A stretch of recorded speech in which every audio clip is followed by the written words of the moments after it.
mon aide. Seigneur, à notre secours. Gloire au Père et au Fils et au Saint-Esprit, au Dieu qui est, qui était et qui vient, pour les siècles des siècles. Amen. L'ange du Seigneur apporta l'annonce à Marie. Et elle conçut du Saint-Esprit. Voici la servante du Seigneur. Qu'il me soit fait selon votre parole.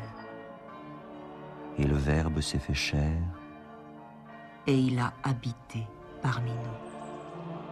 Priez pour nous, Sainte Mère de Dieu, Afin que nous soyons rendus dignes des promesses du Christ.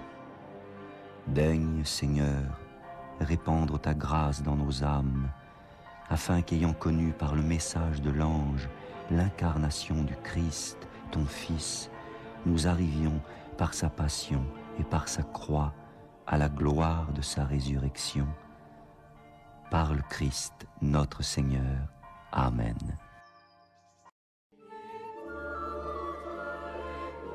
Seigneur, dans le silence de ce jour naissant, je viens te demander la paix, la sagesse, la force. Je veux regarder aujourd'hui le monde avec des yeux tout remplis d'amour, être patient, compréhensif, doux et sage, voir au-delà des apparences tes enfants, comme tu les vois toi-même, et ainsi ne voir que le bien en chacun. Ferme mes oreilles à toute calomnie. Garde ma langue de toute malveillance. Que seules les pensées qui bénissent demeurent en mon esprit. Que je sois si bienveillant et si joyeux, que tous ceux qui m'approchent sentent ta présence. Revêts-moi de ta beauté, Seigneur, pour qu'au long de ce jour, je te révèle. Amen.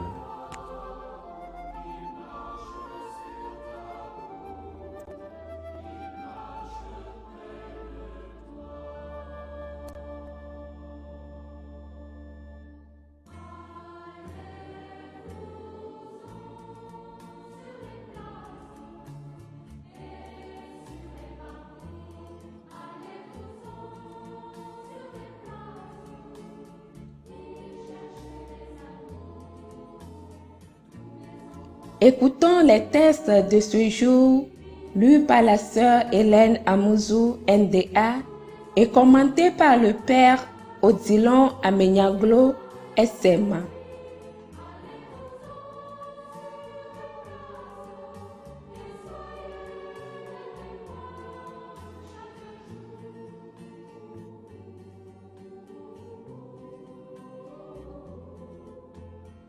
Lecture de la deuxième lettre de Saint Paul apôtre à Timothée, chapitre 4, versets 1 à 8.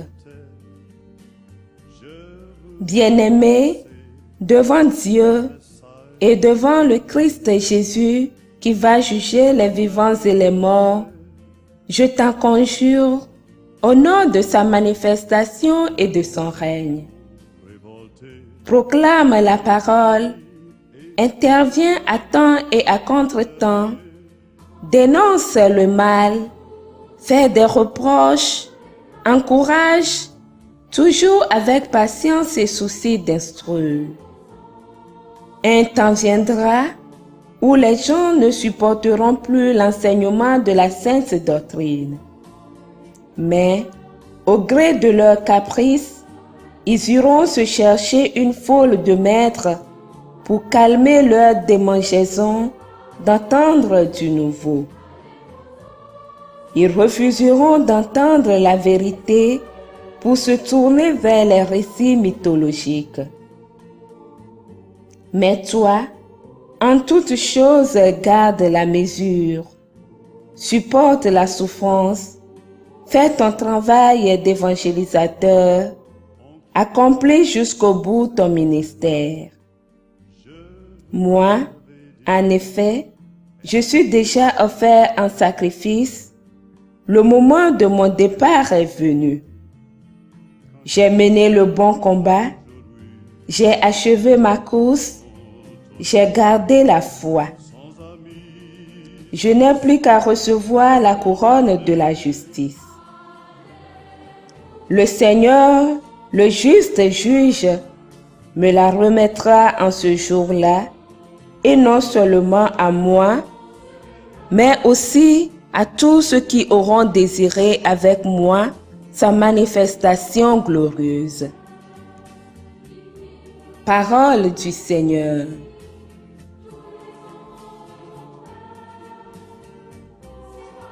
Répétez après moi le repos du psaume 70. Ma bouche annonce ton salut, Seigneur. Je n'avais que ta louange à la bouche, tout le jour ta splendeur. Ne me rejette pas maintenant que j'ai vieilli. Alors que décline ma vigueur, ne m'abandonne pas.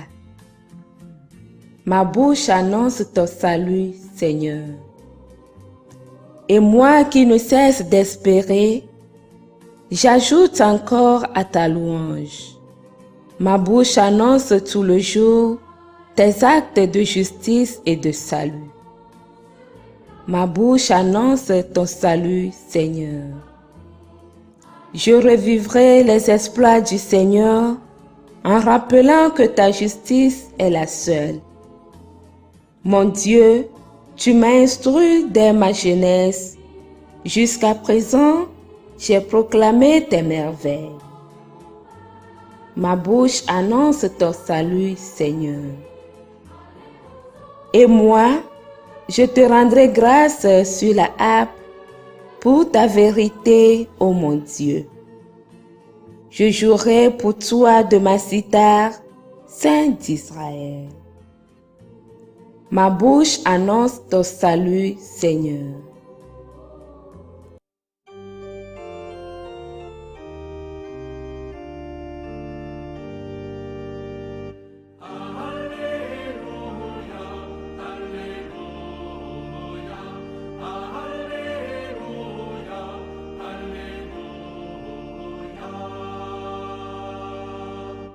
Heureux les pauvres de cœur, car le royaume des cieux est à eux.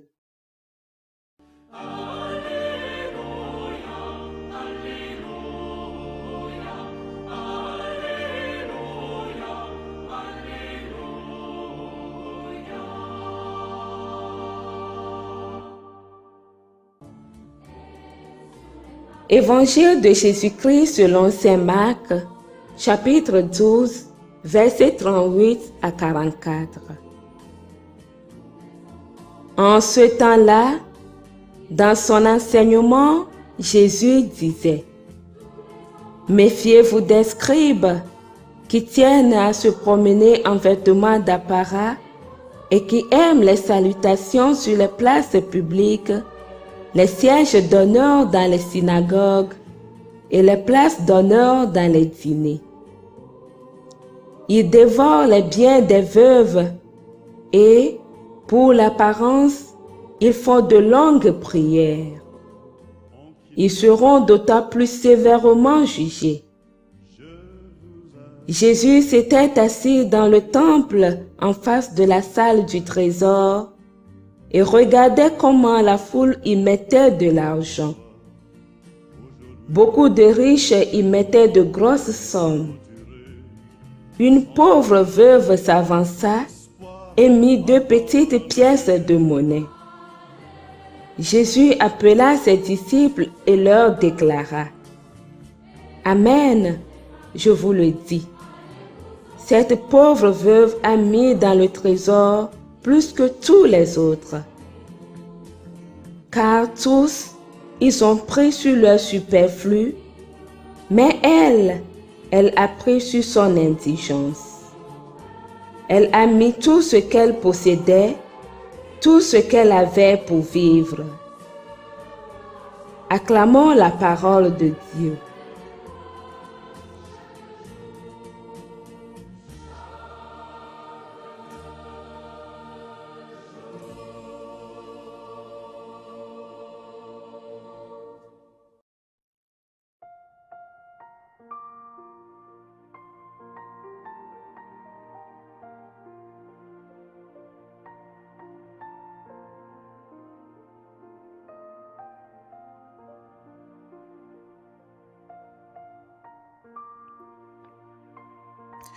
Proclamer la parole. Bien-aimés dans le Seigneur, telle est la principale recommandation que fait Saint Paul à son fils et disciple Timothée dans la première lecture de ce jour. Saint Paul insiste en le répétant à Timothée, proclame la parole, fais ton travail d'évangélisation, une façon de lui faire comprendre la place primordiale qu'occupe la proclamation de la parole de Dieu dans son ministère. Saint Paul va plus loin en indiquant bien sûr quand proclamer cette parole, comment la proclamer, les difficultés à en rencontrer et enfin quelques conseils pour mener jusqu'au bout son ministère avec succès. On dirait un cours de missiologie qu'il donne. Je veux bien qu'on prenne tous ces points énumérés l'un après l'autre. Le premier point, quand proclamer la parole. Saint Paul répond, proclamer la parole à temps et à contre-temps. C'est-à-dire, il n'y a pas un moment défini T pour annoncer la bonne nouvelle.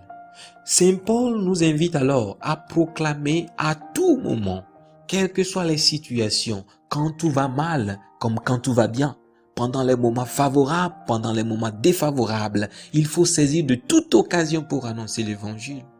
Et sur ce, notre fondateur, Monseigneur Melchior de Marion-Brizillac, SMA, disait ceci, saisir toute opportunité pour annoncer l'évangile.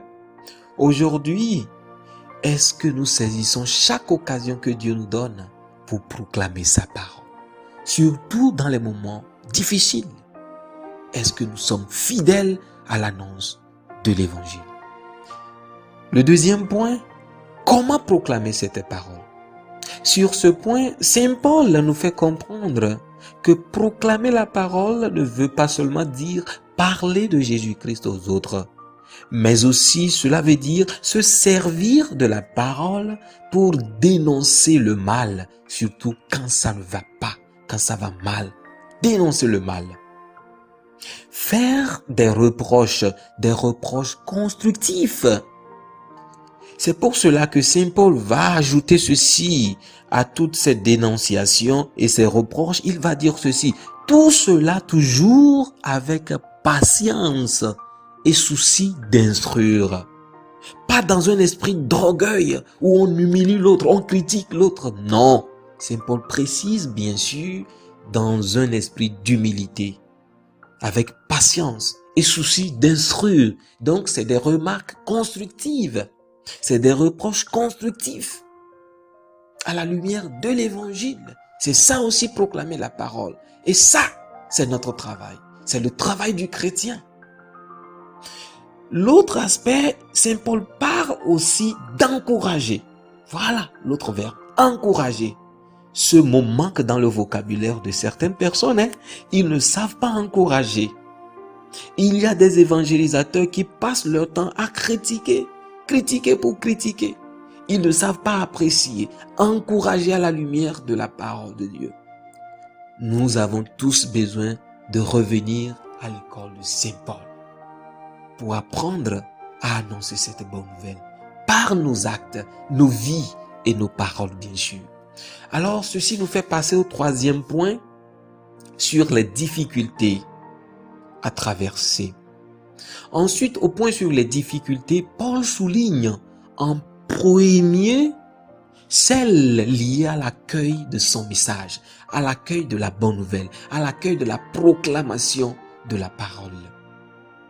Il rappelle bien que un moment viendra où les gens ne supporteront plus la vérité de la saine doctrine, la vérité de l'enseignement, et chercheront à suivre d'autres maîtres pour entendre du nouveau.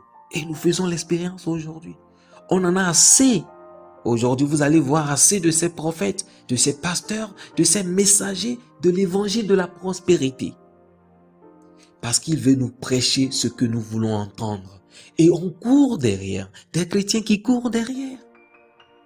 En face de cela, Saint Paul dit, il ne faut pas se laisser corrompre. Il ne faut pas se laisser corrompre pour changer le message au goût des gens. On doit se tenir à la vérité et supporter même la souffrance pour ce ministère.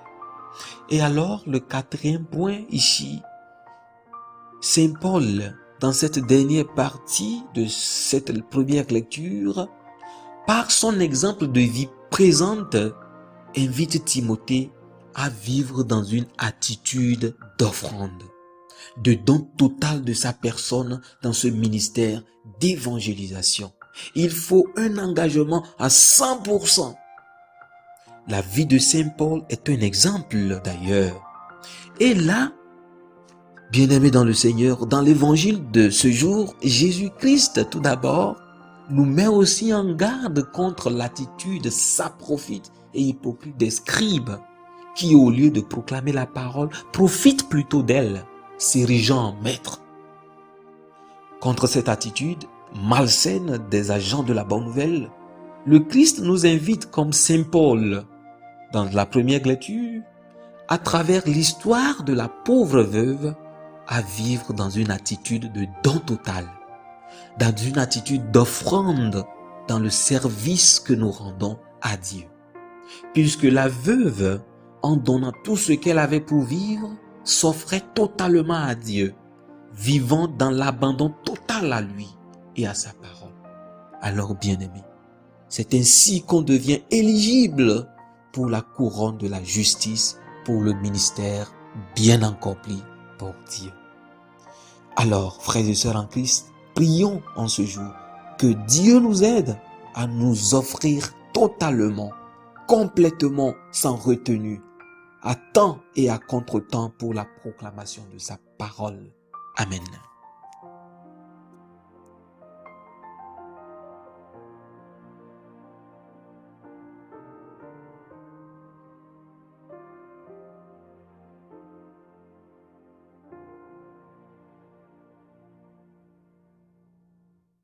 Le Seigneur soit avec vous. Et avec votre esprit. Que Dieu Tout-Puissant vous bénisse, le Père, le Fils et le Saint-Esprit. Amen.